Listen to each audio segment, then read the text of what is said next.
Hello and welcome to the latest episode of the Caroline Rugby Podcast. Back today to preview a cracking weekend of United Rugby Championship semi-final action. There's just four teams remaining, and they were the top four after the regular season. Second host third in Saturday's opening game with the Bulls welcoming Leinster to Loftus Versfeld at 3 p.m. on RTE and Premier Sports. Then the primetime slot, an old rivalry is renewed as Munster let Glasgow into Thomond Park in a grudge match for the ages. That's 6 p.m. on TG Car. It promises to be an unbelievable weekend of semi-final action. There's your fixtures again for those on video platform, 3 p.m. and 6 p.m. for the two games, Pretoria and Limerick, the two grounds. Two big attendances expected in that one. I think Munster are expecting over 20,000 for the visit of the Glasgow Warriors, depending on how much of an away support they send over. It's probably the best four teams in the tournament. We'll probably just get into that now really quickly. Munster deservedly topped the table at the start of the season, I think. You know, they take on a Glasgow side who definitely hit and miss at times. I think that's fair to say, and we'll get into them more later. But can't argue with their fourth place finish. Leinster could easily have finished first, had that slow end to the season. They fell to third. Their prize is that trip to Pretoria, which is no mean feat. And then the Bulls, who came second with that almost perfect home record. One slip up. I wonder who that was against. But they're an unbelievable side as well. I think it's the best four. Four quarterfinals were all won by the home side, which I think is definitely a change from last year, where only two were won by the home side. But probably start something worth noting as well. Does that mean a Bulls Munster final is on the cards? Who knows? History just knows repeat itself. So we will go and we will start in order with the first game, the 3 p.m. game on Saturday. The Vodacom Bulls hosting Leinster. Not quite the clash of styles as some might say, I don't believe. But this is a mouth-watering prospect nonetheless. It's arguably a better game in terms of what you might expect. Um, I know Leinster are playing the Bell booked Portsmouth side of things with the Bulls and all their internationals and all that, but it's more of a Leinster side full of internationals going to a place where not many teams win, as I mentioned. Just Munster have got the job done there. So that's really interesting for me. We'll start with the Vodacom Bulls. I just try to make a few notes about every team. For if you are watching on YouTube, you can see it up on screen. But for them, like they finished second in the league, they beat Benetton in that quarterfinal, and deservedly so. I don't think anyone could take that, you know, away from them. But I don't know. I'm kind of going back and forth on the Bulls. I think they're a good team. I think they're a solid team. Will they have enough to get past Leinster? We'll get into that in a few minutes. You look at some of the players out injured. Marco van Staden in the back row, Kirkley Aronson and Kane Moody in the back line. For me, they are massive, massive losses. Van Staden is your nuts and bolts aggressor in the back row. Really hard edge to him, really aggressive. But Aronson and Moody are what makes their defense and attack tick. They are elite speedsters, certainly not slight in defense. Moody maybe more so from 13 than on the wing, but when they're both on the wings, they're incredible defenders. You take them out of that back line, and although they still have options, still have good options, like it certainly decreases your chance of thinking they're going to win. Aaron Sat, Hot Stepper, Moody, the young kid in the block, John Lane at the start of the year in this podcast, Kane Moody could be the next big thing in rugby, and for him to be missing this game, for the Bulls to be missing him is huge. And on that, like the Bulls, probably the point of their season that most people will look at if they're going to be critical, including myself here, is that they lost to Dublin. They lost to Dublin? No. Dublin footballers roll on. No. They lost to Leinster in Dublin in the RDS post Six Nations. Then when the URC returned in their next fixture in Loftus, they lost to Munster. And those two games they felt like a massive swing because they were leading against Leinster at halftime and they looked in a really good position. Second half, not so good. The shackles well and truly fell off. They had Europe in between, and obviously they hammered Leon and fell away against Northampton. But then they took on Munster, and you'd expect them to win that. But Munster schemed it up perfectly. It was a perfect tactical performance, perfect executional performance from Munster. And the Bulls got that rare home loss. And you were kind of sitting back thinking, maybe the Bulls aren't as good as we thought. Maybe they are like a solid playoff team without being as good as maybe the top two or three sides in the tournament, despite the fact that, they take on Stormers have beaten them earlier on the season and teams like that. And it's just where the question marks arise because I suppose Leinster and Munster are two of the top teams in the tournament. And to get hammered in that second half against Leinster and then to lose at home to Munster, it'll certainly taint how a lot of people up here will frame the Bulls, even though they are very good at home. And altitude is a huge factor. I think when you see how they've got the most points scored, the most tries scored, and the best points difference, playing at altitude is a huge factor because when you got that backline, like to say Aranza and Moody that I've mentioned, and David Creel, Willie LaRue out there, they can just get to it and they can just exploit you and just have you running. They're running rings around you, and that's probably why they score so many tries. They probably score a lot of tries, though I don't have the exact numbers. When teams are starting to tire, because you will tire at altitude. Leinster will tire. Munster did as well, and they'll probably hit you on the break. And they score a lot of breakaway tries because of that, because they exploit fatigue errors and mental errors. And that's going to be a factor here. But the thing is, Leinster, when they come fully loaded, they are like an international side because they make up the majority of the Ireland team. So are the Bulls at that step? Can they bridge that gap? Is it just going to be home advantage that gets them up the line? Because I think on paper, I don't think there's enough there. And like I've highlighted some of the key players as well. I've done this for every team. I think the 1-2 punch of Acher van der Merwe and Johan Grubler is unbelievable. I think any team will be lucky to have one of them, if not either of them. They scored a lot of ball tries, the two of them, but they're very powerful from close range, very powerful in the carry and in contact. In the back row, I've listed Cameron Hanekom and Alder Glow. Again, brace of physical presence, both of them are. And with Marco van Staden injured, Loho and Hanekom, if they start, are going to need big performances as well. Because Leinster, when you look at teams Leinster typically lose to, they've gone out there and they've just hurried them and bullied them and outmuscled them. Lowe in particular can do this, Elric Lowe. So that's interesting. But then in the backline, I've highlighted Joran Goosen. He's going to be partnered by, I would imagine, Ambrose Papier. But I've highlighted Goosen. Goosen, many may remember from his time at Rosling, was a really, really good player. More than just a typical serviceable 10. He was a good good goal kicker, good passing, distributing option, good carrier with the ball. But since then, since he came out, he retired when he was at Racing, came back out of retirement, he's out with the Bulls. I don't think he's the same player. Maybe age is just a factor, but I just look at him as Bulls team, I don't think he's the 10 they need. I don't think he gets the backline moving very well. I think he's a little bit of a weakness defensively, which again with the age and this, the legs slowing down is normal. And then I've highlighted David Creel because whereas Goosen is a big name who people might think is better than what he is based on his form, I think Creel is an underappreciated player. Packs a punch in that midfield. Himself and Moody have teamed up there a few times and have looked sharp, but he's going to need a huge performance because he's going up against probably Robbie Henshaw and Gary Ringrose, if not Ringrose and Jamie Osborne, who's played alongside Henshaw for most of this season. And he's going to need a big performance because he's not going to have Moody there. Aarons is not going to be running in off that edge. Willie LaRue is not a shutdown defender back at full back. And although we've question marks about Leinster's attack, you look at, say, David Creel and use him as an example. Like just purely from an optical point of view, Leinster will not be afraid of the halfbacks. They'll probably not be afraid of the back three now because of how it lines up.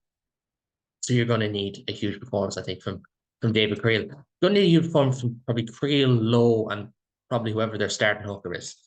If you ask me, I think they're the key matchups, in my opinion. In terms of worries, I've done this for every team because no team is perfect. And I've put down Polish form. Now the Bulls have lost like once in their last like 9 games or something. Like it's not a bad run of form. Don't get me wrong, but they've been unconvincing at times. They were very unconvincing last week against Benetton, almost going through the motions in a lot of ways. We mentioned that loss to Leinster and the loss to Munster earlier on the season. I think at altitude and in Pretoria, they are a very good team, and they're a strong team. But do they rely on that too heavily? Like, is Leinster the caliber side who should be going there thinking, well, we're fit, we're strong, we've played in tough games before, we can do this. Yeah, they are. And that's a huge part of the conversation as well. They absolutely are. And that's where I just look and I'm like, well, if you struggle to get over the line against Benetton and you haven't really been great in a lot of games this season, and you will have games for the Bulls, like say the Benetton game in the regular season a couple of weeks ago and the Leon game in Europe, where teams just kind of pack it in early. They're tired, they just don't want to play, and the Bulls run up a scoreline. And I just think, is their form good enough? Now, you could argue Leinster's form isn't great, and it's not great at the moment. But I'd argue that their form just isn't great at the moment, to be honest. And I think that's one to look out for. I've also mentioned the weaker bench because if we take it that Johan Grobler gets the start and they have the same bench as last time out, it looks like this. It's Akram van der Merwe, Tafia Matazima, Francois Klopper, Reinhard Ludwig, Janis Kirsten, Keegan Johannes, Chris Smith, Sergel Peterson. I mean, Chris Smith's a decent place kicker. Sergel Peterson was an elite winger in the league back in the day, and Akram van der Merwe is a threat. But I look at the rest of that, it's not great. And even if you look at that team on paper, the starting team from last week, if they go unchanged, like Steenkamp, Grobler, Vilcolo, Ron Vermark, Ron Notia, Nizam Carr, Elric Lowe, Cameron Hanekom, Ambrose Papier, Johan Goosen, Aaron says we said is now injured. Harold Forster, David Creel, Sebastian de Klerk, Willie Leroux. It's not bad, but I think there is a step down for the bench. I think this is a big thing for South African teams is due to budget constrictions. They do typically have this kind of step. There is kind of this step down in talent that Irish teams don't have because they're at the top scale of the salaries in the league. And against Leinster, who typically, start strong and end weaker, as we've seen across the season with their final quarter blues, if you want to call it that, that could be a massive turning factor. Like if they have the same bench as last time, does anyone on it scare you? Akram van der Merwe maybe, but no one else. I think that's crucial. Do I think the Bulls will win? I think they should win. I do think they should win, but like if I was to call it, I probably wouldn't be comfortable picking them either. And we'll get into that in a minute now because it's on to Leinster next. And for Leinster, there's so much here that is just self-explanatory. They finished third in the league. They easily could have finished top. They were top for a large portion. And they wiped Ulster to one side in the quarterfinals. Now, I was working by 9 at last weekend. And look, it was a good performance without being a great performance. I think Ulster, being left with just one senior second row for like 60 minutes of that game, that's a huge loss, especially with the form Izuchukwu was in and with how important the likes of Ian Henderson is. They know James Hume, for instance. I think if that gets played full strength versus full strength, I think it's a tighter game than 23 points. And as well as that, John Cooney missed 9 points from the tee of the day as well. But for Leinster, like I think if I have the worries at the bottom, but like no Hugo Keenan for me is huge. No, I think Jimmy O'Brien is more than capable of being a good fullback, especially in the URC game, especially when the Bulls will kick heavy. And I think once he just nails down his area game, I think he'll be fine. He'll offer more of an attacking threat than the other Leinster fullback not named Hugo Keenan. Gary Ringrose is still TBC. Now they've listed him as going to play. They've said he is fit and available. They said that before though. Like it's almost one of those where if he plays, you're worried about getting back up to speed straight away. If he doesn't play, you're worried about getting back up to speed for a final if they want to play him in that. So I think that's interesting. Jack Cohen was another who they said will play, and you'd imagine he will. There's no reason to think that he won't. But then their record in South Africa in the last 2 years, 1 win from 6. Now they've yet to send a really strong team to South Africa. It's been, last year was the weakest. I decided that kind of varying degrees of strength, but 1 win from 6. That came in Johannesburg against the Lions with a very heavily rotated Leinster side. and are both very heavily rotated teams, I should say. And I just think, like, is that a factor? It probably is, because I think you look at almost every other team in the league who is a serious contender. You think Munster, Glasgow, Ulster, obviously Stormers and Bull is a bit different, and even the Ospreys who finished in the top eight this year, Benetton, they've all won in South Africa. A lot of these Leinster players don't play in South Africa, and to play a rare game there, being at altitude in Pretoria, at Loftus Versfeld, against a strong Bulls team and like physically strong as well. I think that's interesting to see how that's going to play out. I really do. It could go pretty much any way you like, depending on what kind of not narrative you want to run, but what opinion you hold of the altitude factor, even though it is, definitely very important. I ran through Leinster's stats as well, and for Leinster stats individually, they're always skewed because they have so much rotation. Very few of their frontliners will play more than 12 URC games this season. Apologies. um, but on team collective stats, second in points and tries scored, second to the Bulls, second in fewest points conceded, second to Munster, and second in kick meters. And that's the one that I might drill on. The first 2 points and tries scored, I think it's funny because Leinster's attack aesthetically and on the eye and in big games probably isn't as good as it was. And I don't think that's an unfair criticism anymore, given how Europe went against Northampton and against Toulouse.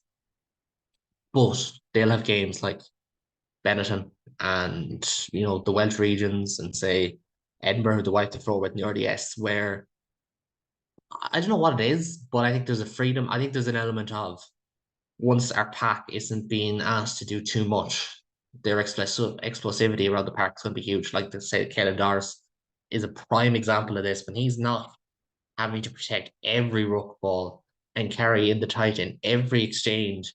You'll see him in kind of more three-quarter channels causing utmost damage to opposition. This is not going to be one of those games you'd imagine. You imagine he's going to be asked to a lot. And I think the amount that Leinster will be scoring in this game, I can't really see them racking up maybe 4 tries and 30 points without a huge forward effort. The second and fewest points conceded is no real surprise either, because even when Leinster rotate, they still have a very strong team. They've got a very good defensive system, even if it's not perfect yet, and it wasn't perfect at the start of the season either. They still have a strong defensive system, and they've got a lot of good defensive centers in particular. Say, Osborne and Natai is kind of your second string guy, leading Frawley at 12. Pretty solid defensive centers as well. Second in kick meters is funny though, because I think everyone has this perception that not everyone, again, not everyone, but there is this perception that Leinster play this swashbuckling brand of rugby. They're really exciting to watch. They play with high possession, they play with high tempo the whole way throughout the game. In reality, if you were to look at teams to do that, they'd probably be mid-table. They do kick long. Now, when Leinster kick long, James Lowe is usually the name we go to. Obviously, James Lowe hasn't played a huge amount of URC games. So clearly this evidence suggests that they just kick a lot, maybe not the most, but they kick a lot. I think Edinburgh had the most kicks in play in the league, but they kick a lot in attacking kicks, offensive kicks. But second kick meters, I think this is going to be important because how do you beat the Bulls? I think you actually hold on to the ball a little bit more and you have a cut off them and test them. But I don't think Leinster will. I think Leinster will try and trust their defence. They'll try and kick long. There'll be a lot of box kicks, showering on top of Sebastian de Klerk and whoever they choose the other wing, be it Sergei Peterson or whoever. And they're going to ask questions of that Bulls back three aerially. And they're going to try and get the ball in behind Willie LaRue and get the ball off the park. And as well, that's important too, because Munster did that a bit.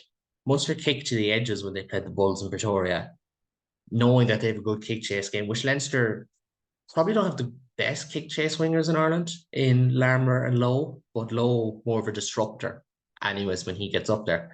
They kick to the edges, you're kind of saying to the Bulls, well, have your 2 or 3 cracks at us, but we'll have our defensive set ready to go when you get ruck ball, and we'll kind of be able to shut you down. You're probably able to kicking it back to us, ball go out of play, you'll get your breather, things like that. That's kind of how Munster went towards it. I can see Leinster doing that. I can see Leinster trying to, find space, find green patches in the Bulls' backfield, test the edges, maybe the odd attacking kick, but Leinster don't kick too much in attacking kicks in terms of chips over the top or little kicks in behind. But I can see them definitely, using that kicking game, box kicking heavy, putting the Bulls under pressure. And I think as well as that, if you can get the Bulls to ground, Leinster do have the pieces on the deck to cause trouble. Again, someone like Caelan Doris, prime example, Josh van der Fleer, Andrew Porter. These lads can contest on the ground, can make life really difficult. And as well as you could talk about the Bulls have a good back row. Do they have a great nine? No. Do you want to just put him under pressure as well? They probably will. I can see Joe McCarthy and Ryan Baird if they feature heavily pressurizing Papier and Goosen at half back, for instance. McCarthy is one of the players I mentioned in the key players list. With Leinster, you're always going to have a few more. They have a lot of key players. It's hard to narrow it down. I've gone with Andrew Porter, Dad Sheehan. I think their matchups are really interesting. Wilco Love, one of the best tight head scrummaging props in the URC, up against Andrew Porter, who's probably the best all round prop in the URC. Purely on scrummaging, maybe not, but all round game, he's fantastic. Dan Sheehan against Johan Grobler, very different types of modern hooker. Grobler, much bigger, much beefier. Sheehan, much more athletic, even if he has added a few pounds in recent years in mass, but very, very solid players. They do the set piece right. They do the set piece very well. They'll carry very well. They'll be key offensive weapons for both sides. Then Joe McCarthy, Caelan Doris, key on both sides of the ball. I think for McCarthy, this is the kind of game where we want to see him step up. Wasn't overly spectacular in the Heineken Cup final. Having had a good game against La Rochelle. Wasn't spectacular against Northampton. Again, having that good game against La Rochelle. Was decent last week.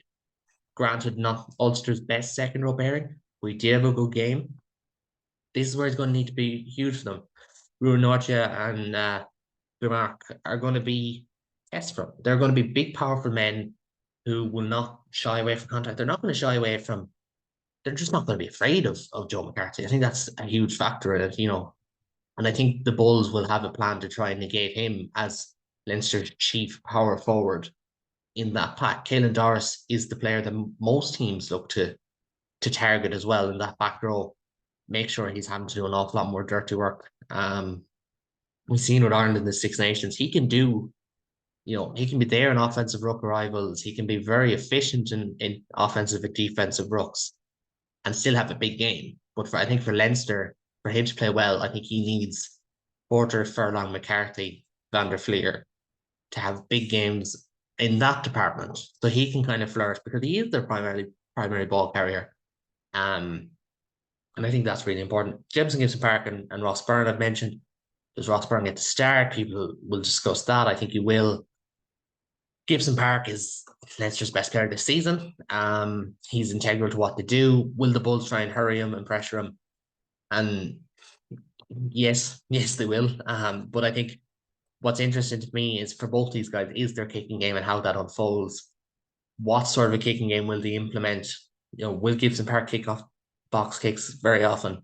When he came on in the reverse fixture in Dublin, he didn't kick a huge pile. At that stage, they were chasing the game. They were trying to put the Bulls under serious pressure.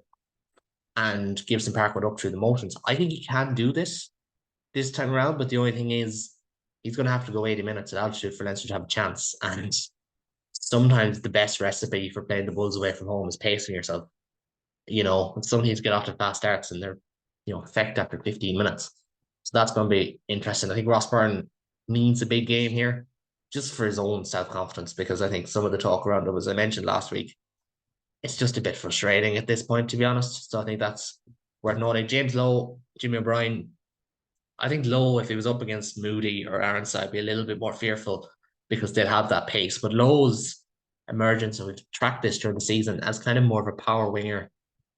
Maybe he hasn't lost a step. Maybe it's just our eyes playing tricks on us, but it looks like he has. But it doesn't look like it's affecting his performance. He's carrying with a little bit more venom. He's boxing smart when it comes to his attacking output. Jimmy O'Brien, probably the least box clever Leinster outside back. And I mean that in the nicest way possible, because he's probably the most, robust and most versatile and just most flair in a Leinster backline that is typically system orientated. I like Jimmy O'Brien from that fullback channel because I like what he can bring from that passing distribution range, his ability to run good diagonal or hard or straight lines, and he's got that kicking option. So I really like him as a fullback. I think all those players, one, two, three, four, five, six, seven, eight, all those eight players probably need big games. But I can see them doing it because I do think Leinster can win this game. I absolutely do. And I can map out how I can see them doing it, as I mentioned above earlier on. Now, the worry is they don't have a known record in South Africa. As I said, that 1 win from 6. By the time Ireland go down there, we'll have this game as kind of a benchmark. The game is at altitude, which is a huge, huge part of that as well. Leinster play this energy sapping brand of rugby when it's done right. That means their bench is going to need to be really, really good as well. So the likes of Jack Conan off the bench, I assume they'll go 6-2. I would assume they'll go 6-2. So the likes of Jack Conan, Ross Maloney, if he's off the bench, I don't know who their extra. Maybe Will Connors. Maybe Will Connors starts this one, but I don't know if I'd start him against the Bulls of all teams. Big team, but I don't think there's anyone in particular you need to stop at source. So I don't know if he's needed. Um, I don't think. To be honest, I'm a big Josh fan. I don't know if Will Connors ever needed to use that word because I love Josh. I think he's an unbelievable player. I mentioned the attack needs to be on point though, because I think for Leinster to win this game, we've seen in Munster they got their 4 tries. You have to be able to go 3-6-9, but you're going to have to need to go 3-6-13, 16-23 as well. If the game goes that way, because the Bulls, as I said, they can score from anywhere. And Leinster's defence, as aggressive and all as it is, you're up against someone like Willie LaRue, who has seen this defence and has read it so often. He's going to be the other side of the coin. And I think that's where it gets interesting. If Leinster get the defence right, the Bulls are under serious pressure because I don't know if the Bulls will purely grind it out over Leinster or if they'll get frustrated because that's something that has happened to them.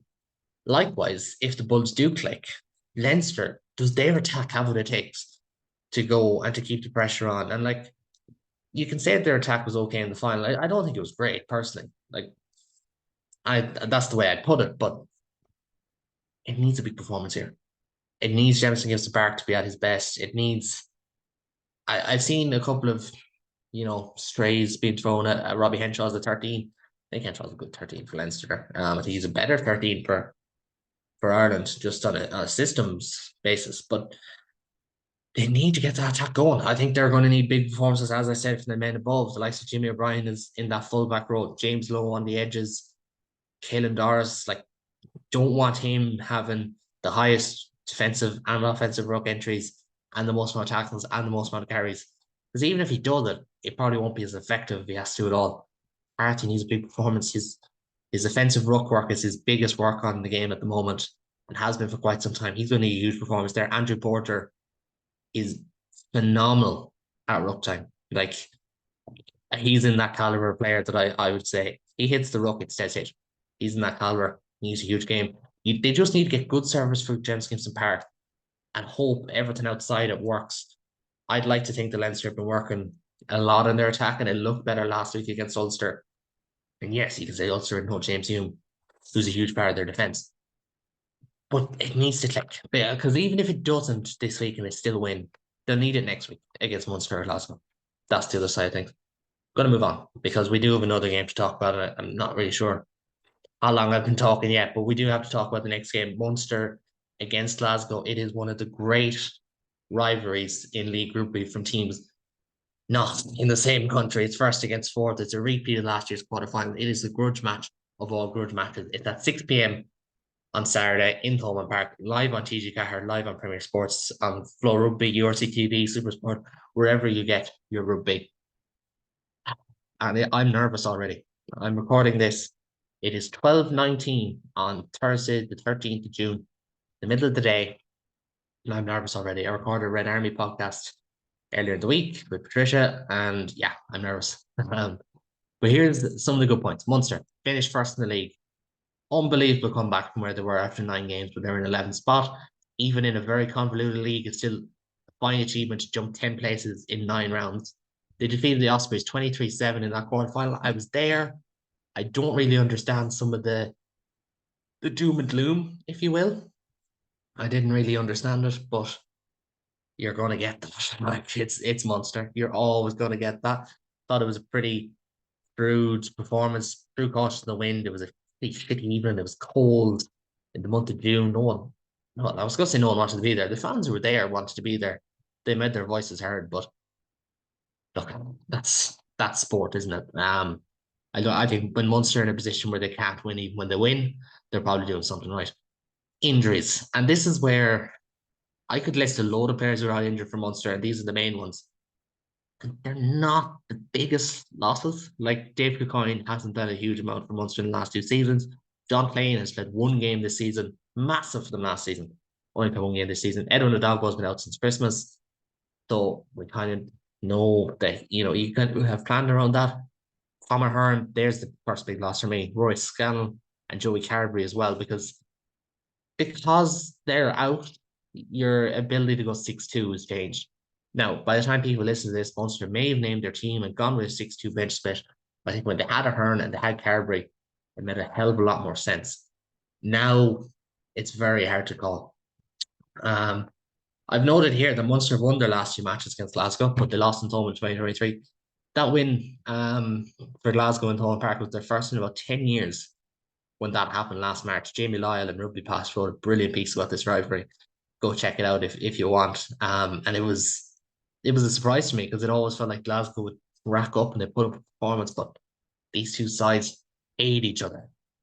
Absolutely hate each other. I think that's what makes this one just so nerve-wracking, is the fact that Munster got over the line against them last year, but Glasgow counterpunched this year and derailed Munster when everyone thinks that Munster are going to have that home final because we're in Ireland and they're going to back the Irish team, especially at home soil.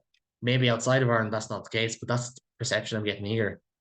I'm getting nervous talking about this, so I might try and fly through this slide, and I apologize if I do because it's just the way I'm on. I think the stat line is interesting. Like they're on a club record equaling 10 league wins in a row, which I think above all else is a sign of a consistency that Munster have so often been bemoaned for, because we've often heard the talk about, well, maybe if Munster weren't relying on, but what's the word? If they weren't relying on that kind of siege mentality, passion, maybe they'd win more. Maybe they would. But they're on 10 week league wins in a row. And they didn't really need any of that against the two games they had against the Ospreys, or we took on the Lions in South Africa, or things like that. So maybe we can throw that to bed. Maybe there's just a consistent team who are found the right balance right now. Fewest points conceded and second fewest tries conceded in the league is a really good achievement, especially when it's the second year in a row that they've had the best defense in the league in terms of points and tries. When merged together, it's credit to Dennis Leamy. What an incredible coach he is. And I think this is going to be huge as well, because Glasgow, and it stems from their line out maul, are going to pose a real threat to Munster when they have ball in hand. They don't like giving the ball away. They don't like, taking the points and going again. Like they'll go to the corner, that keeps pressure on, they'll have high possession time. But because they've got such a potent line-out maul and line-out attack, it works from both ends. If you're 20 meters out, they go to the maul, you set up to defend the maul, you get narrow, then they spin it out, and it's Tuipulotu and Hugh Jones, and say Kyle Stain in that back line. That's when you start to worry. So that's where you can get caught napping. It's kind of, it's balancing it from a defensive point of view.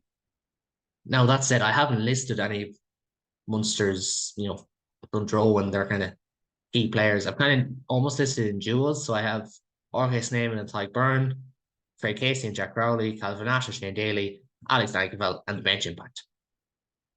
I think the bench impact speaks for itself. We've spoken about it with Munster in the last few weeks, how 6-2 bench with Ahern, Carberry, Jaeger, John Ryan, John Hodnett, Gavin Coombs. That has really, really worked.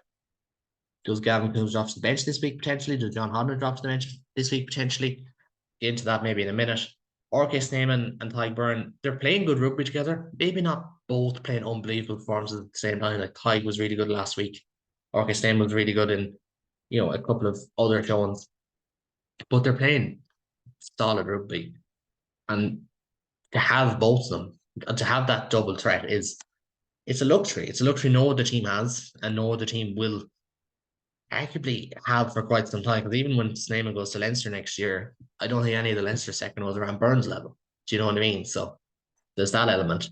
To be honest, I think there's only one second row in the world on Tyke Burns level, and that's even at Spets. But that's another day's conversation. Craig Casey and Jack Crowley. Now this is one that will cause debate. Jack Crowley got man of the match last week, played a really shrewd, tempered game, managed the game really, really well. Craig Casey was hurried and put under a lot of pressure. Now, stat that was thrown on Provincial State of Mind this week by Tom Savage was that Munster's slowest ruck ball, there are 3 games, the slowest ruck ball was against Leinster and St. Stephen's Day, way back when in the yellow warning, against the Ospreys in Liberty Stadium, or Swansea.com Stadium now, and against Ospreys last week. So Ospreys did slow them down a lot. And if you looked at Craig Casey in that game, and you could see he was slowed down, and you could probably look at the game against Ulster as well and see slower ball, you could have question marks. But at the same time, that's on Munster to deal with. If Munster do have a more abrasive, confrontational, and sharp offensive ruck performance, Craig Casey and Jack Crowley could really run this game brilliantly. Don't know what the weather's going to be like. It's raining today. I think it's promised to rain on Saturday. But I think they're crucial. They are crucial. They are Munster's present and Munster's future. And they're a snapshot of what Munster want to do in the game. Craig Casey's kicking has been phenomenal this season. It's been really underappreciated. He's a very good passer. Jack Crowley's kicking game has been brilliant. He is attacked even better than he has last year because he's got more games at 10 and it's just grown and grown and grown. So I think that's huge. Just outside him will be Alex Nankivell. We imagine it'll be Alex Nankivell. Massively combative, really skillful player, gets Munster over the game line in midfield, where if you're to say Munster have a genuine flaw or a weak point, it's probably in that kind of middle part of the field between the two 15s, where you might have said Gavin Coombs on the field. You'll have Orgus Neyman who will force compressions himself, but Alex Nankivell more so. One of the highest amount of defenders beaten in all the leagues in Europe this season. Unbelievable ball carrier. Reminds me a bit of Rua Topoki, but he's bigger, stronger. He's a big man in Alex Nankivell. Calvin Nash and Shane Daly. You list wingers here and you're thinking attractive play. No, I'm thinking kick chase. They put this question to Graham Rowntree during the week in the press conference about Munster's kicking game and about the importance of Munster's kicking game. And I just kind of mentioned how he had said already that Glasgow don't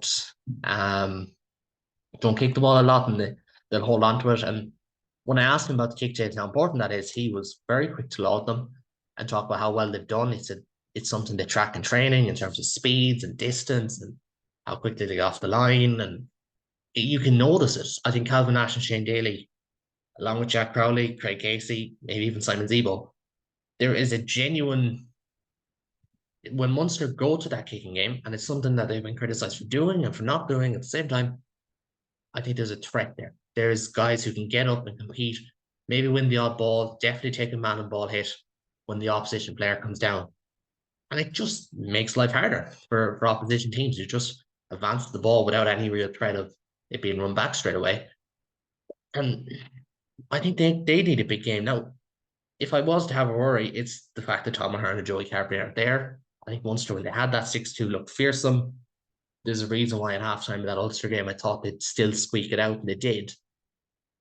So, and Tom Ahern is just an unbelievable talent. You bring him on against a tiring opposition, God help them. Like he is, to mock that old cliche again, the players we don't produce here. Well, we've got 3 versions of a Tom Ahern in this country. Do you know what I mean? We got Tom Ahern, we got Cormac Institute, we got Ryan Baird. In terms of that tall, dynamic, quick, hybrid between back row and second row. Got 3 of them. He's not we don't produce these players. He's just an unbelievable talent. And Joey Carberry had been playing some of his best rugby, one of his best seasons at Munster in terms of consistency. And he's injured. And he's played his last game for Munster, and it's cruel. It's absolutely cruel. But I think Munster, without them, the 23, they look a bit weaker. there will be an element of the pressure of Thomond Park. I think that speaks for itself because it's a semi-final in Thomond Park against your biggest rival. You have to win. Losing is not an option, and that expectation and pressure when they're mixed together is going to be something Munster have to rise to from a a motivational standpoint, but also from an energy standpoint as well. I've mentioned clinical scoring then at the bottom of the screen, and I think it's definitely worth noting because Munster's Munster's ability to be clinical hasn't been as strong in recent weeks. But at the same time, is it the be on end on? No, because they'll give themselves a lot of chances. So I think it's something if they can work on. Like last week was the first time since the Cardiff game after the Six Nations that they hadn't got a bonus point, a try bonus point. So clearly, scoring points is not really that much of an issue for Munster. Now, on to Glasgow before we kind of start to wrap things up. Fourth League beat the Stormers last week. I didn't see this game. Anyone who I spoke to mentioned the fact that it was a much tighter game than 17 points. Stafford McDowell, Ollie Smith, Sione Vailanu were all absent. I think Stafford McDowell is the big one there for me because he changes what they can do in terms of do they go 6-2? Do they go 5-3? You can go 6-2 with McDowell there easily, start him, put Hugh Jones on the bench. And Jones just offered so much as an outside back on the bench. Ollie Smith is injured. Sione Vailanu was brilliant in Thomond Park against Munster last year.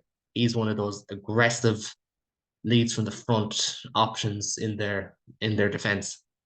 He's going to be a big absentee. Now, Glasgow are looking to make a first final since 2019, and they'll feel like they let a chance slip last year against Munster. They'll definitely think that Grabs didn't have too much to do in the stadium and all that. I know, but they will feel like, excuse me, they will feel like they let a real chance slip last year, and especially with how the Challenge Cup went as well. A couple of stats that jumped out to me: fewest try conceded, first in defenders beaten, clean breaks and meters made. Look, technically speaking, they've got the easiest record because they get to play Zebra twice. They get to play everyone else once. So technically speaking, they do have the easiest record. But first defenders beaten, clean breaks meters made means their attack is humming. You could be more Franco Smith for a lot of things, but I don't think their attack is one of them. It's clearly getting somewhere, led by Sione Tuipulotu in particular in midfield. He's huge, and I mentioned him down below. Like I mentioned, Johnny Matthews, Scott Cummings, two Ferguson brothers, Roy Dare, Shaq Dempsey, Sione Tuipulotu, Hugh Jones, Carl Stein. Half the team. Yes, I mentioned half the team. I do recognise that. But at the same time, Matthews for that, and Cummings for that maul threat and line out threat. Sander Ferguson at scrum time going up against Jeremy Luckman, who's playing really, really well at the moment. And Matt Ferguson in the back row, Roy Darge and Jack Dempsey also in that back row. Tuipulotu and Jones, crucial to their attack. Absolutely crucial. I'd say pretty decent back three, pretty decent winger, well rounded, but he needs a big performance against a Munster back three that has been performing. The questions: can Glasgow deliver on the big day? I know that's really cliched because they're Scottish. Cup rugby now, never take the threes, winning is a habit. There is cliches there, don't get me wrong. I think Glasgow are a tough team to judge in a lot of ways. If Glasgow are going to win this game, I think they're going to hold on to the ball. I think they're going to be really efficient in attack. I think they're going to starve Munster, not just of possession, but of momentum by winning penalty after penalty. They're going to be disruptive at source. They're going to be really, really abrasive. But can they get it done? Like you look at 1-23, who's stronger? You have to say Munster. Munster at home. And I get onto that because I have Munster winning this one, and I have Leinster winning this one. I have an All-Irish final in my predictions. And there's a reason for it because I just think for Munster, I think they're too good. I do. I think they're a better team. I think they should be winning this game. So, there's reasons for optimism. For Leinster, again, I think they're a better team than Bulls. I think they will struggle for large passages, but I think they again should get the job done. They should win this game. If Munster are going to do it, contrary to what I said about Glasgow, I think Munster are going to have to wrestle back possession, starve Glasgow of being totally high possession, controlling how the game unfolds, disruptive in defence and pretty solid in defence, which they have been in recent weeks. I think their line-up maul, just their set piece in general, defensive set piece needs to be strong, not to give Glasgow an inch. For Leinster, I think they need a full 80-minute performance. I think their attack needs to fire. They need to take their opportunities when they come. And I think they need a big game from the likes of Gibson Park, Porter, Doris, McCarthy, in particular. If we get an All-Irish final, we will have very extensive coverage of it. Whether that happens or not remains to be seen. We will be back on Sunday with a review of the semi-finals, so that could be very, very good mood. That could be very, very down mood. We don't know how it's going to go, but we will leave it at that for this evening, folks. Thank you so, so much for joining me. We will be back, as I said, on Sunday with a full recap. We have Tom, Ben, and Hugh set to join me on Sunday. If it is somewhat different, I do apologize. But that's all we do have time for today. I hope you do like what you see or hear. Comment your predictions down below, send them on, tweet them, whatever it may be. Get involved in the conversation. If you leave a review, it really helps the podcast, which has been doing really well recently. So that'll make a huge difference. But for now, and until next time, take it easy.